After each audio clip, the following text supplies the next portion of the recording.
A key barrier to IoT deployments today is wireless connectivity to the cloud.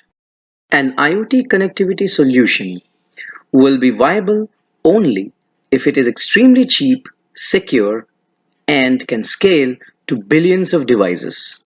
Traditional wireless networks, for example cellular networks, are extremely inefficient for IoT. This is because IoT messages are a million times smaller. For example, to send 1 to 10 bytes of IoT data, a cellular network incurs 500 bytes overhead, an efficiency of less than 2%. At MSR, we are developing an ultra-long-range IoT network that connects devices to Azure and is specifically designed for IoT. It is a clean slate design incorporating several innovations. We have identified a little-known VHF spectrum band called MERS that gives us 100x the area coverage at 10x higher data rates and is ideally suited for IoT applications. A single MERS base station covers over 300 square miles of area compared to only a few square miles by a LoRa base station.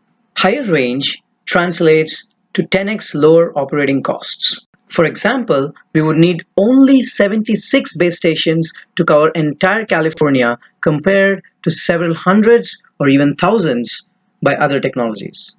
We can leverage cloud processing to enhance packet reception, where many base stations work together to create a super receiver in Azure. Our low overhead wireless MAC protocol has high efficiency while being secure. Our first pilot deployment is an IoT solution for field services. We track 80 vehicles for Microsoft real estate and facilities for catering, water, and beverages. I work for Compass Group here at Microsoft. Have been up here for about 5 years. Compass is the 6th largest employer in the world, so we have a lot of activity and very familiar with corporate dining. Krishna and I have formed a partnership. He has been extremely helpful with our business in helping us understand where our assets are and our vans and vehicles and people, and we're able to monitor them on a continuous basis. Very helpful to us.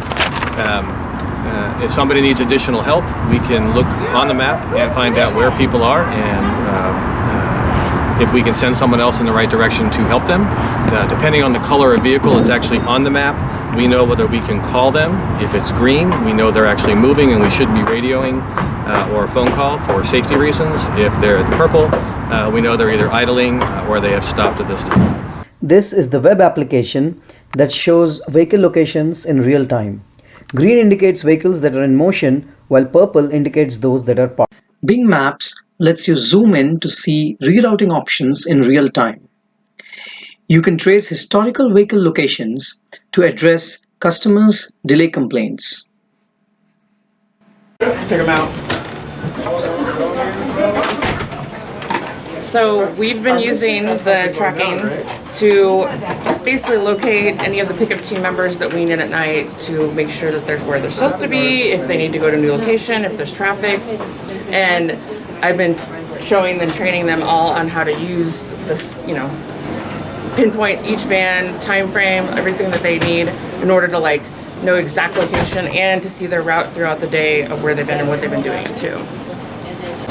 Feature that we've been using the tracking for is that there are times when we have bartenders that need to be picked up and they're within a certain time frame, so we can locate where the pickup team member is at, tell them, hey, you need to be at this location, or we have a feature where we can find out if there's another pickup team member closer. We can call them and say, hey, where you see that you're at a building closer to this person, can you go swing by and grab them on the way back to base?